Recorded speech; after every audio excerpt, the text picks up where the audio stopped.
Welcome back.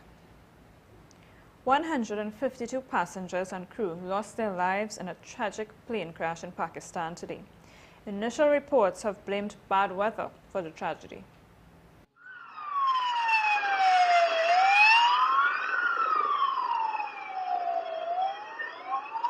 The site of a plane crash in Pakistan.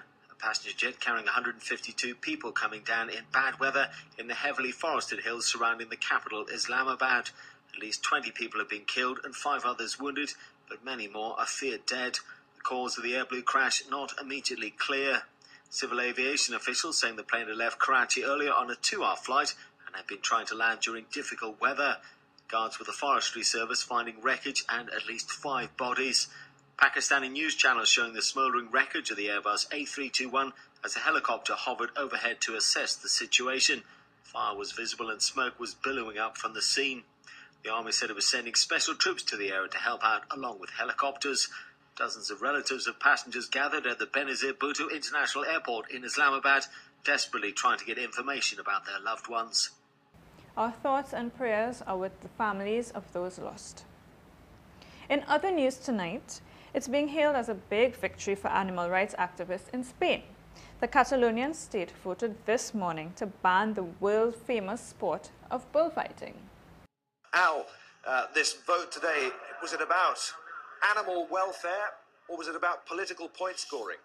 Hi, Adrian. Well, there are those who will tell you it was about both and also about the deep Spanish tradition of bullfighting. But the lawmakers here at the Catalan parliament, siding with those people who are behind me, representing those who said that bullfighting is animal cruelty. We've talked to a lot of them. They are ecstatic. Just out of camera on this side are those who wanted to keep bullfighting here in Barcelona and its region of Catalonia. They lost the vote this day. They say this doesn't mean that bullfighting will disappear in the rest of Spain, but clearly a troubling sign. Adrian? Yeah, so it disappears in Catalonia. Of course, we all know about Catalonia's political aspirations, or many people want to see it independent from the rest of Spain. But I suppose once one region of the country bans bullfighting, it's only a matter of time before the rest of the country follows, or is it? Well, you hear the two opinions here. Those who are victorious this day say this will lead to something bigger. Those who support bullfighting say this won't affect because of this difference over here in Catalonia. Now, the subtext here was local politics in the Catalan region. There is a very strong independence movement. Some here saying that that's really why the politicians got behind this ban on bullfighting. And I'm sure the bulls would be happy about that decision too. Well, we shift our attention now to Israel. It's the 3rd most visited holy site in Jerusalem, where thousands of Christians flock to the River Jordan, to the place where Jesus Christ was baptized by John the Baptist. But the river was closed on Monday owing to record levels of pollution. Here's more in this report.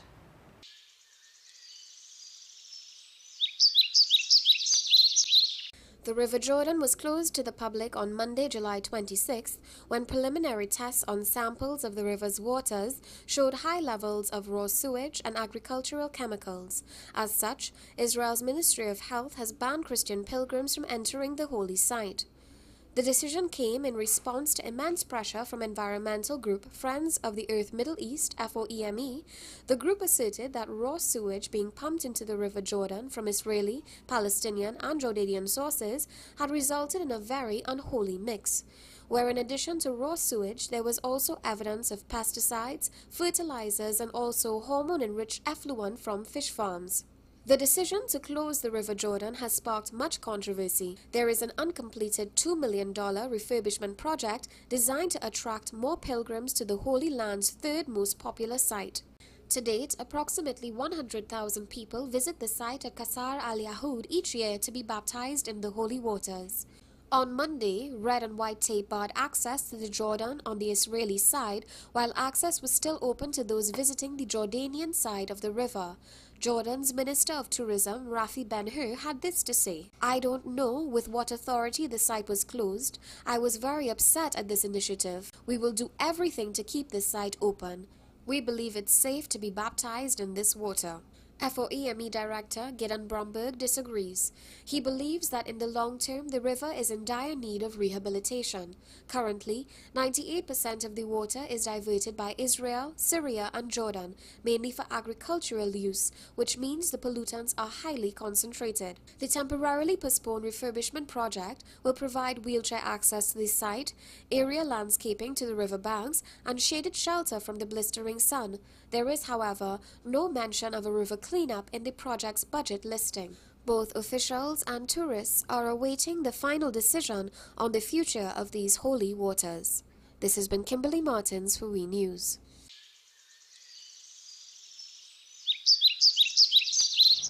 Well, there probably won't be any baptisms for a bit until the pollution issue is solved, at least not on the Israeli side. From polluted holy waters to cell phones. In tonight's Science, Technology and Health segment, we take a look at the world's latest spyware inventions that can turn your own cell phone against you.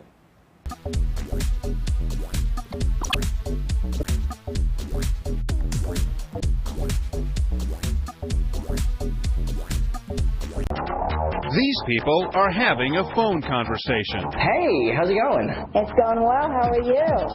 But on this third phone, miles away in another part of town, someone is eavesdropping on the conversation. So how was last night? Great. You cannot tell at all that you are being spied upon. Easy-to-use software is now being peddled all over the internet, allowing literally anyone to tap into other people's cell phones and listen to their private conversations. It's pitched as a way to catch a cheating spouse, keep tabs on an employee, or even protect a child. And marketers promise invisible access that's impossible to trace. I was very upset. I mean, I feel like that's an invasion of privacy. The key to snooping on somebody like this is getting access to their cell phone for 10 to 20 minutes. That's how much time is needed to cable the phone to a computer and download the software. That programs the phone to connect to a third party. Eric Roby is an analyst with a high-tech firm called Federal Forensics Group, and he told us how easy and powerful this spy software is. This is the interface to the spy technology. And all I need to do is check these boxes, hit start capture, and it starts spying. I would love to go there sometime. Absolutely. The software can be set up to access anything and everything coming from the phone, including emails and text messages. And while the spy is getting everything you're saying, he can also map everywhere you're going. Brian LaRocque also works for Federal Forensics Group. If I have installed this software on your cell phone, I can tell where you are at any time. And if I want to, I can even follow you wherever you're going. Worst part? The compromised cell phone's microphone can be used as a bug, recording surrounding conversations even when the person is not on the phone. There's information that people can get and utilize to their advantage, and it's not okay. It's kind of like having your own personal surveillance team. So how can people protect themselves? For starters, try to keep your phone near you at all times. Even better, find out how you can password protect your entire phone, not just your voicemail. We live with other people. The password is really the best way to go to protect your phone.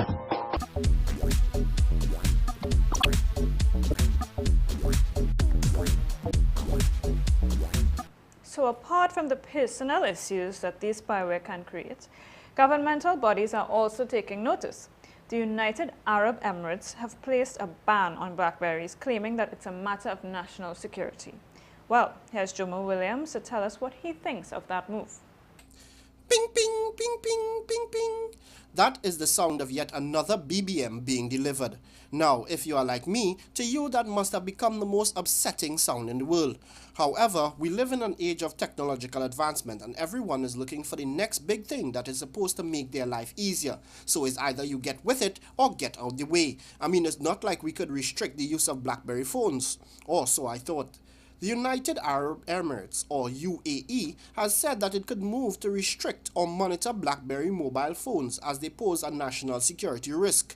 The region's telecommunications regulator said that Blackberry operates beyond the jurisdiction of national legislation as it stores its data offshore, and there was concern that misuse may have serious social, judicial, and national security repercussions. The UAE's Telecommunications Regulatory Authority has taken issue with the network's used by the makers of the Blackberry handset, Research in Motion, or RIM. One of the major concerns of the UAE with Blackberries is that they instantly transfer their data to offshore memory banks, which are managed and maintained by a foreign commercial organization. Also, the encryption used by Blackberry makes it very difficult for government to monitor what is being said. While the UAE was playing a technological leadership role in the Arab world, its aggressive laws and general trend of intensified surveillance can be seen by some as repressive. While 50% of the UAE's population has some kind of internet access, authorities have imposed extensive filtering on what they can view, and even now an interior ministry is making plans to check the identity of anyone using the internet in public places. Although the government says it is required to fight online pornography and other subjects in the filtering area, some subjects include the UAE's human rights record, discussions on the economy, corrupt officials, the increase of oil prices, and sites expressing non-orthodox opinions about Islam. All in all, this seems to simply be another clash of Western culture and Eastern beliefs. Dictators, whether religious or otherwise, will always find fault with the connectivity of the man in the streets. However, as has been proven time and time again, no matter how hard they try, the message will always get through. Ping, ping, ping. This is Jomo Williams for WE News. We're taking another break now, and when we come back, Argentina axes Maradona.